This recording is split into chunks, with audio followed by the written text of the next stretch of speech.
I have class in 30 hours, 30 minutes. But can we talk about the fact that college is happening? It's not good. It's not good. It's not good at all. Why is college happening again? Like, with every institution, there's a social contract. There's expectations. I did not expect one of them to be being a full-time student during a pandemic. As a low-income student, I didn't realize I was signing up for that. And quite honestly, I'm shit at it, and I would like to put in my resignation. I would like to cancel this contract. I would like things to burn. I would like colleges to. I'm up to here.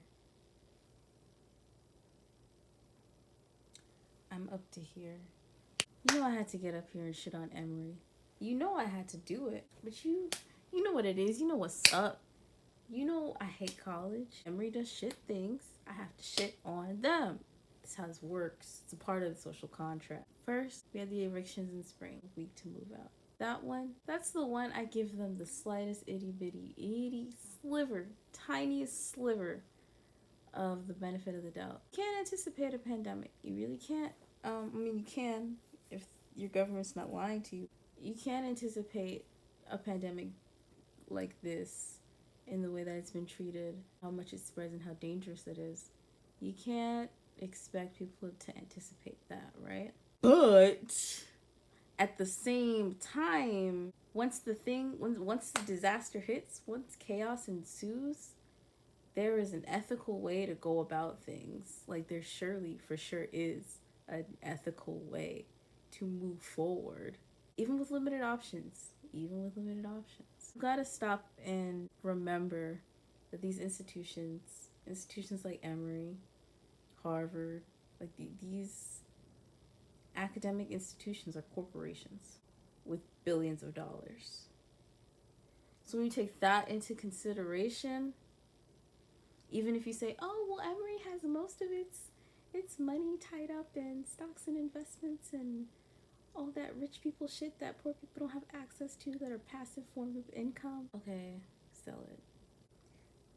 You see, options are not limited. Options are just difficult. They would require sacrifice.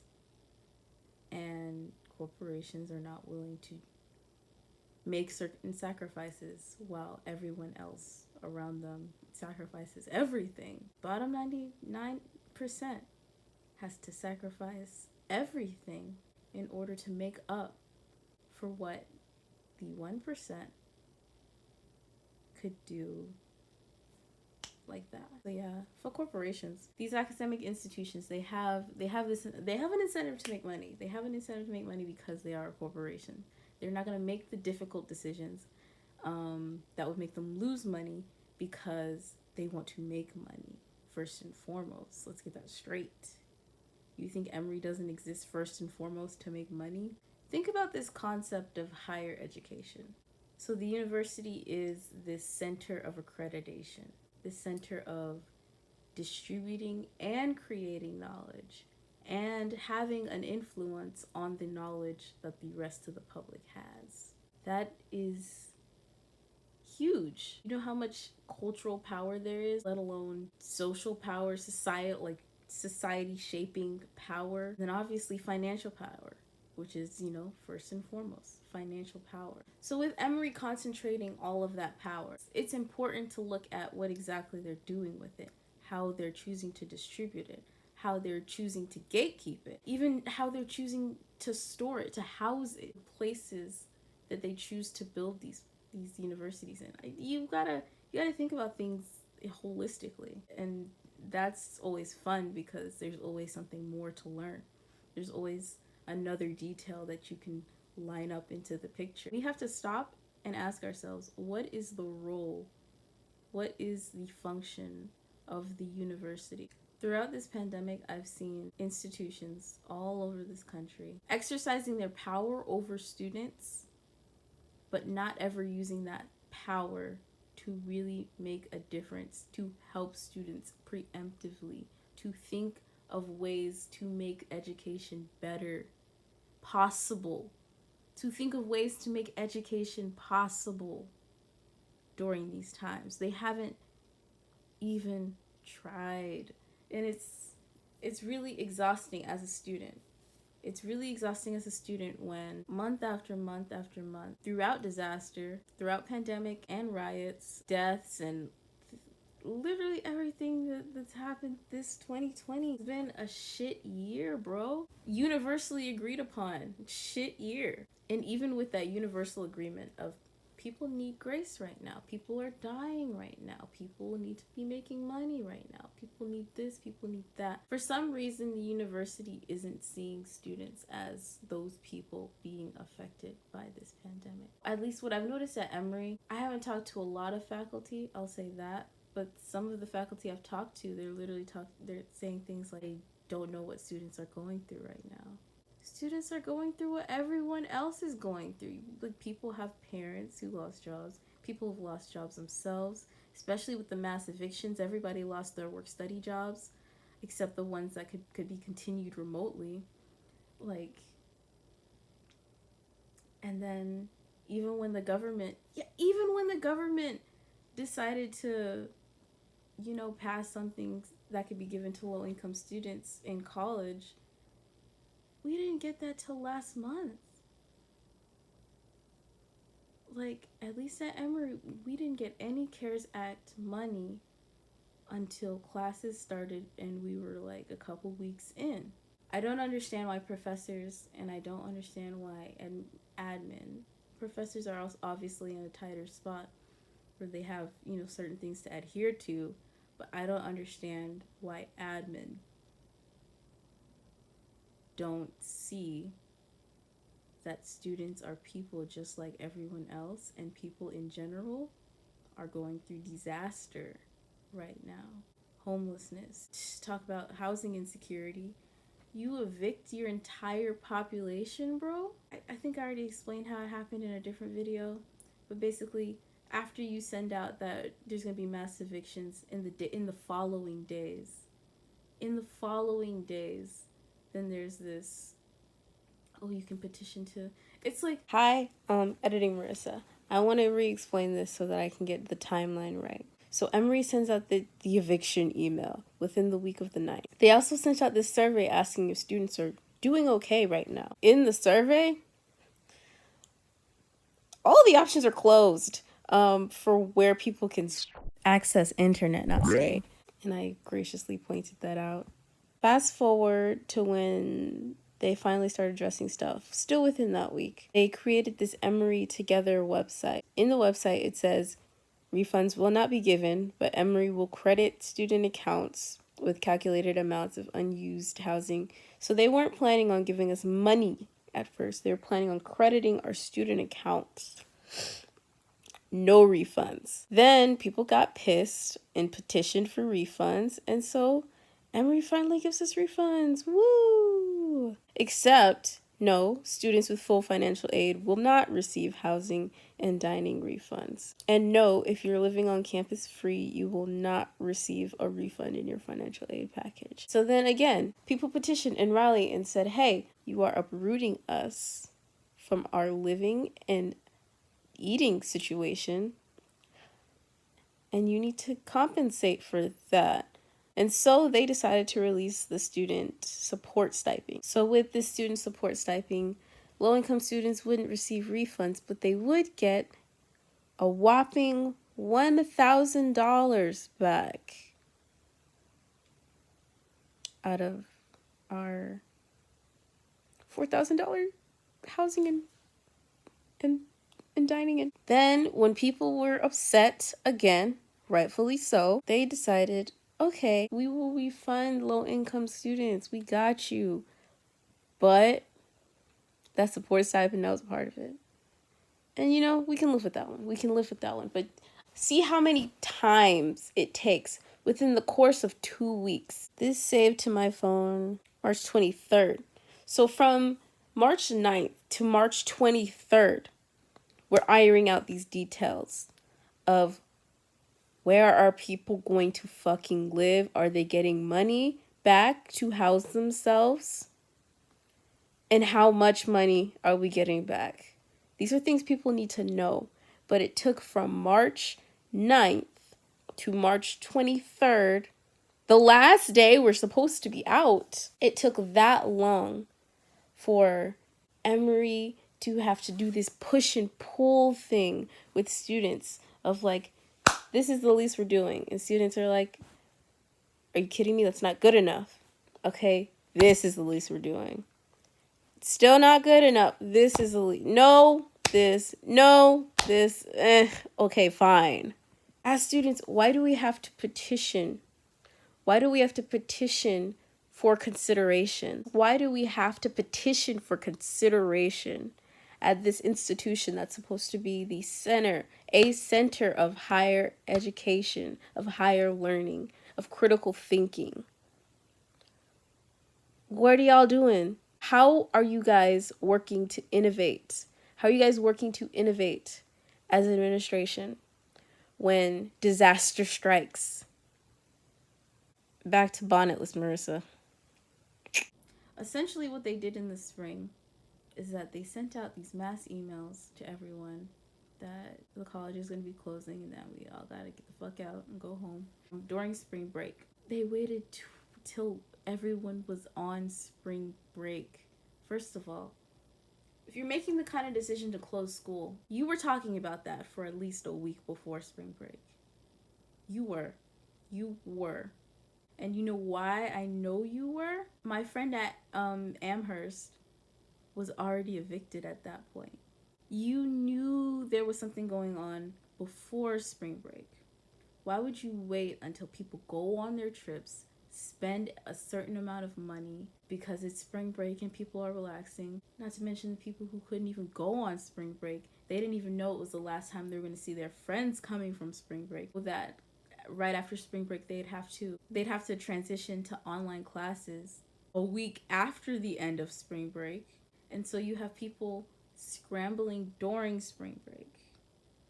I remember the moment I was on a spring break trip. I've never gone on a spring break trip ever, except maybe like one or two times with my dad. Like, spring break trips are just not something I've ever really done.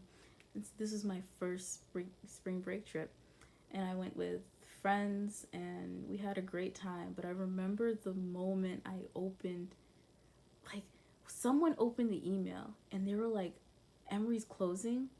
They send out this email and then it's just mass hysteria. It's like people have to call. I call my mom. No, we were in the Airbnb, but I call my mom and I'm like, Emory's closing, bro. And then I call my dad calls and he's like, hey, how are you doing? He didn't know. And I was like, bro, Emory's closing. And like after spring break I have to go home. Like, go home. And I just remembered like the anger. And I also remembered that my friend had just told me about him being evicted in like the week before, and I was like, damn, that's rough, bro. And he was like, yeah, they didn't give us any notice. A pattern. Checking the time was up class in 20 minutes. But I was just like, damn, bro, that's so terrible. They didn't give you, you gotta be out by Monday. At Amherst, they had to be out by Monday. So they told them the week, and then they were like, be out by Monday. A couple days max to get out. It's a pattern. Why do these institutions, one, on a good day I couldn't just up and fly somewhere. Hello? Emory, 30% of your population is low income. Where do you think you're getting money in a week? What was your plan ahead of time? Why would that not be the first email that gets sent out directly to all students? Why would that come days after people have written petitions, after people have called financial aid and said, what does this mean? Are we getting a refund? Not to mention we had to petition for a refund. We had to petition for satisfactory, unsatisfactory. We tried to petition for the double A system because it doesn't make any sense to fail anyone during a pandemic when people are dying. I need to say people are dying because people are dying. That's not something you take lightly. That's not something you forget to think about. You know, that's, it's just sick. It's sick, honestly. It's sick to not take that into consideration, in my opinion. Or just dumb. It's either sick or dumb. And either way, it's sick. You got that much money, you got that much power, and you're that dumb. That's sick. That's sick. Let me stop. Because I'm a student. Hold on. I don't know what I can and can't say about Emory without facing repercussions. Like, is that a thing? I don't know. I fucking hate this school. But it's not just Emory. It's not just Emory. I think that's one of the biggest points, is that this is not an Emory specific problem. This is everywhere. Everywhere is doing this. Everyone. Some people are better than others. You know, Emory's not UT Austin. Like, there are different responses. And there's a range of responses, but generally, it's a shit range. It's like from shit to shittiest. And, you know, Emory's not shittiest, but the scale is all shit. It was such a weird moment realizing that the place that I live, I'm not gonna be able to live there anymore. I don't want to be over dramatic, because I know there's people who are dealing with like genuine homelessness and housing insecurity. Kind of been there. I've kind of been. I feel like I'm in denial a little bit, but I'm gonna say I kind of been there. It's jarring to be uprooted. It's really jarring to be uprooted and then expected to just continue as normal, as if you hadn't been uprooted during disaster. They really gave us 2 weeks. Not even the full 2 weeks, because they told us during spring break. Less than 2 weeks. Figure out our affairs and be up out. Here's another thing. If you requested stay, if they denied you, apparently you could have just requested again. Again, this is information that's just trickling in over the course of just 2 weeks. And we're getting emails, like pieces of pieces of the puzzle, pieces of what the plan is throughout the first week and into the second week. And then at the same time, people are making petitions for those changes to be made. Why am I having to go to admin and tell admin to do admin things right now? It's very frustrating. And especially on top of doing classes online for the first time with shitty teachers who are also doing it for the first time, who don't understand that they can't assign more work during disaster times at the same time. It's a lot. It's a lot. It's like everything is going wrong, and on top of this, I have to literally fight my university to do their fucking job. Cause that's your job. That's your job. You want to call yourselves higher education? Why aren't you doing everything you can? Why is your main priority not to be innovating about what kind of environment is conducive to a higher education? If you want to make your college possible, this semester. You want to charge money for your college this semester?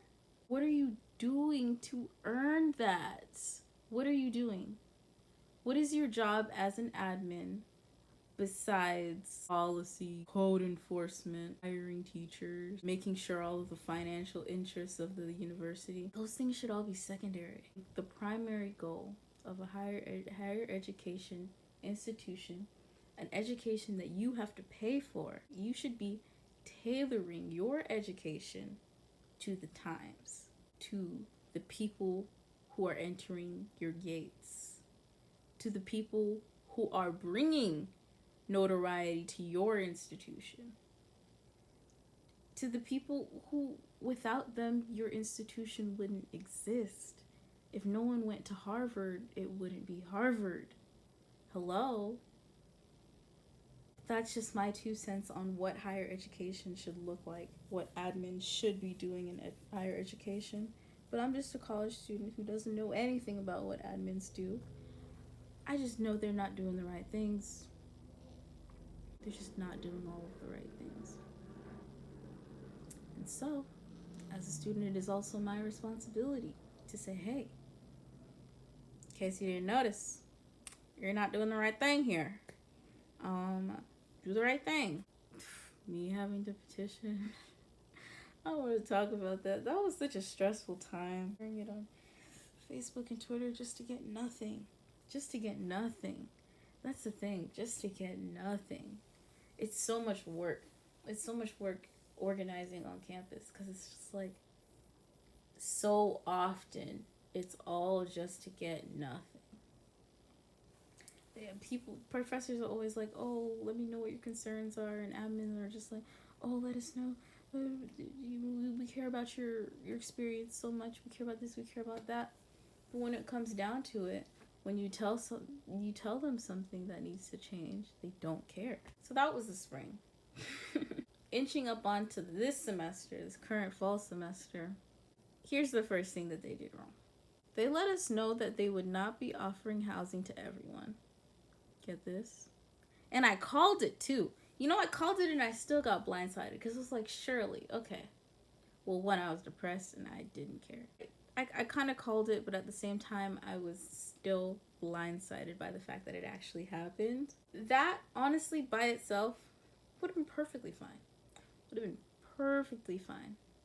Except for the fact that they also decided to reevaluate financial aid packages around the time that they said housing assignments would be announced.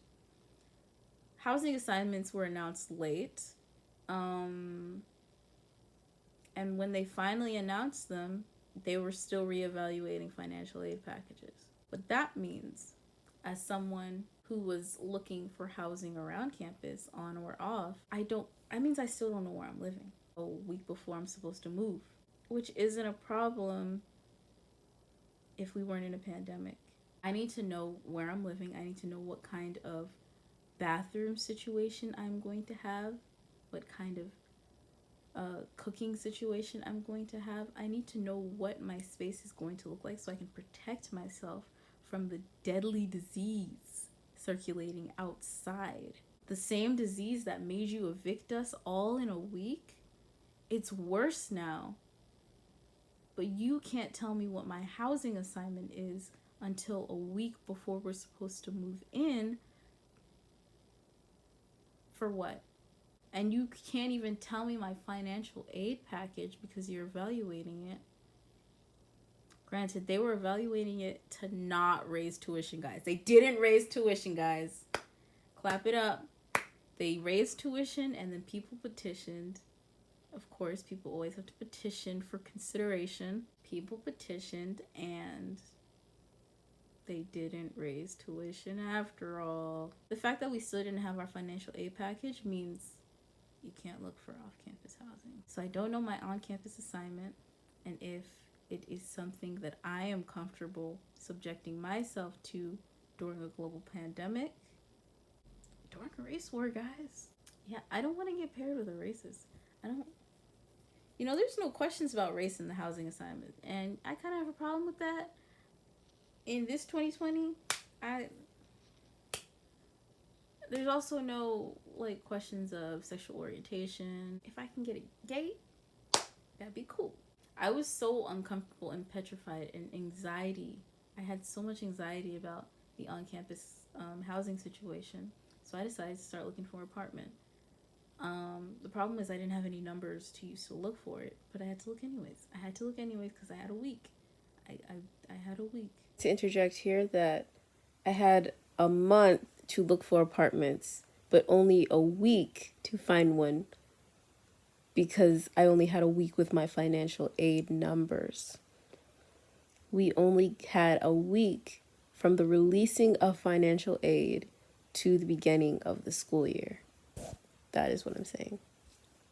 I had a week to figure out where I was going to move because my sister was moving out of her apartment. Her lease was up on her place, and she's going to a medical school in Barbados, so she doesn't want to sign up for another lease. So she's in my room now. It's now her room, and I didn't want it to be a situation where I'm sleeping on the couch and taking classes. It's not a fun time. It's not a fun time sleeping on the couch and taking classes. It was the hardest thing ever. It was really the hardest thing ever. I commend myself for making it through all that. It was a really, really, really, really stressful time. It was so stressful. I got sick so many times. Just that entire month. And so I spent weeks just Googling and on all the apartment hunting sites. I have class in 2 minutes. With finding off-campus housing, there's kind of a privilege barrier there. If you're not an employed person, if you're a student and you're not working a full-time job or have like a yearly salary kind of thing, you need a guarantor. That guarantor is on the hook for you. And that guarantor's credit has to be good enough to even be on the hook for you. Low income students for the win. Obviously. That's our area of expertise. People underestimate the barriers that low income students face. It's like so many things can be unsafe. There's so many things can be unsafe. So many spaces can be unsafe for you to just be in. And so many of these structures are just mean. They're just mean. They're just mean spirited in service of capital. And so no classes have started, and we're trying to get through it. But honestly, after all of that, it's just fucking exhausting. I'm fucking exhausted. Are you kidding me? People are still dying? I'm exhausted. I'm fucking exhausted. And the worst part about it is that this is a choice I had to make. I had to choose to come to school this semester. But I knew the alternative was staying home. And again, that multiple identity thing, when you're queer, going home's not the best idea. Not always the best idea. And I had already spent the entire summer and since March into the spring semester. Class starts now, but I don't want to stop talking. Can we talk about how Zoom classes don't have captions? Just a thought. It's the little things. Oppression is in the details, baby. Like how they say the devil's in the details. Oppression is in the details. If you're hard of hearing, how are you going to college right now? I genuinely want to know. Because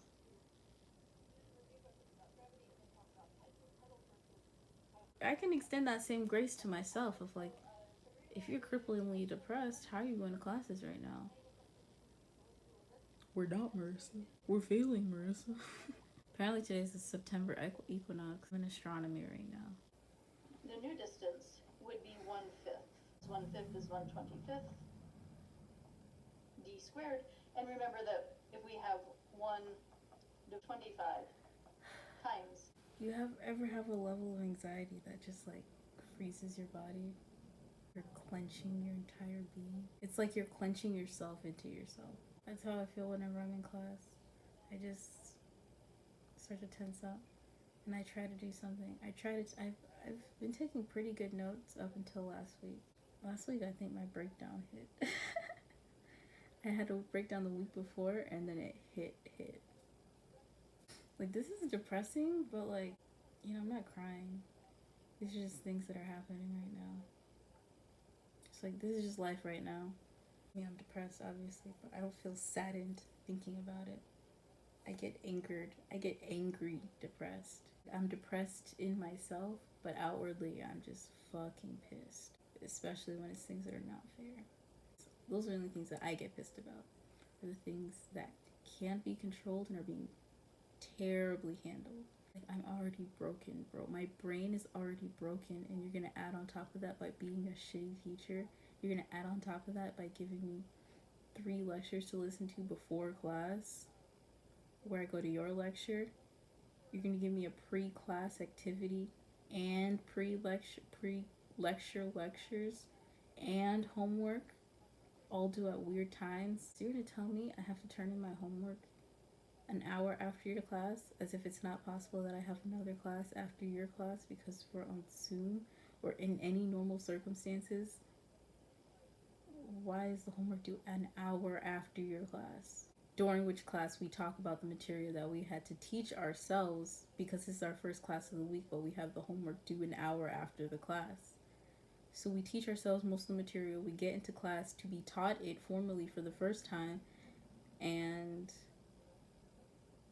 The homework's due an hour later. In what universe does that make sense? An hour, 2 hours later? In what universe does that make sense? But it makes sense to them because they're just trying to do normal and not taking into consideration that there are people whose lives have never been less normal. It's just so much. And so that's why I just get tense. I get tense and angry. I'm not really a sobber. I sob when it's overwhelmingly tense. Like when I feel like I can't move, I start to sob. But like can't move in an emotional sense. Because it's like there'll be times where I tense up and I feel like I can't move. But my brain is like, yes, you can. And then I'm like, oh yeah, I can. But there's times where your body tenses up and your brain doesn't interfere. Your brain doesn't tell you anything. Your brain is just like, this fucking sucks. That's all your brain is saying, is that this fucking sucks. And so you can't move. This is really depressing. This is extremely depressing. My God. I'll get back on after Indian philosophy, the class I have after this class that prevents me from doing this homework on time. I'll talk to you then. Redacted. You guys want to hear something funny? I failed an astronomy quiz that was open note. It was our first exam, and I failed it. It was open note. Well, maybe I didn't fail. Maybe I got a C. I don't know. I haven't checked any of my grades, but it was open note, y'all. You know there's something wrong. That can't be a me problem. That cannot be a me problem. I missed an open note exam. What were my notes? I took diligent notes before that exam, and after taking it, I was so discouraged. I was so fucking discouraged. I was like, I've been taking the best notes I could possibly take during each of these classes, and I still failed this first exam. I watched all the lectures, I paid attention to the pre-class activities, and I did all the fucking homework, and I still failed an open note exam. I read the textbook. I took screenshots. You should see my notes in Good Notes. And I still failed the exam or got a C. That's ridiculous. And you know what that shows me? I'm not good at teaching myself astronomy. That's what that shows me. Because it's not like she goes over all of the material in the lectures. In the pre-recorded lectures, she goes into some detail. But there's details in the book that you have to go back and look for yourself. And the fact that it's in video format as opposed to like being in class where you could take a picture, or you could record, or you could take the notes and ask the questions that you need to ask during that class when you don't understand something in the lecture. None of that. No, you have to submit questions before class. All that tells me is that I'm not good at teaching myself astronomy. I can teach myself certain things. I can teach myself black theory. I can black studies. I can teach myself.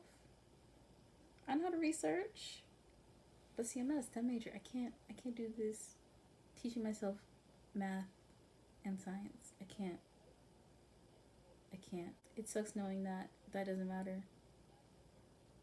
It really does. It really sucks that knowing that doesn't matter to anyone.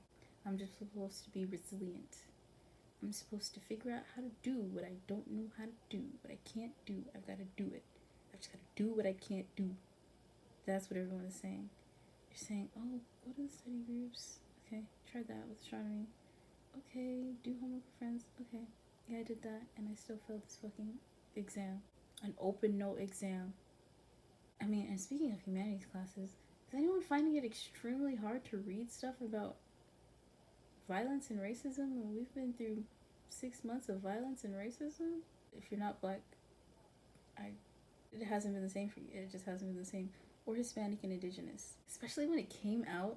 Oh my God, when it came out that most of the people that were in the concentration camps at the border were Haitian, that was just like another smack. I was like, oh, that's another struggle. My family's immigrants. I know there's black immigrants who are also struggling through the immigration system, but black immigration is a lot less visible than Latin American immigration.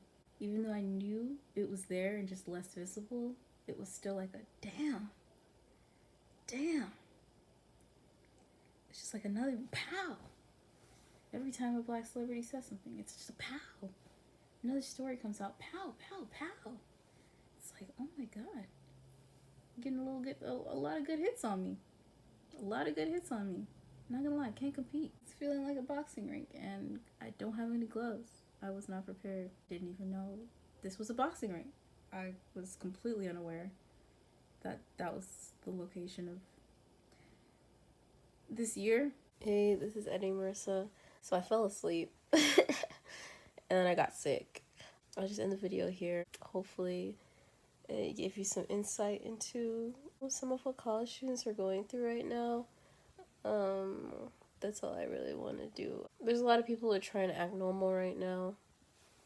I feel like I would like to watch some videos like this one. Bye. And the video. If you like this video, subscribe to my channel. Yeah. And if you're Emory, look, I didn't mean what I said. I like Emory. Yeah, don't take my scholarship away, please. Okay, bye.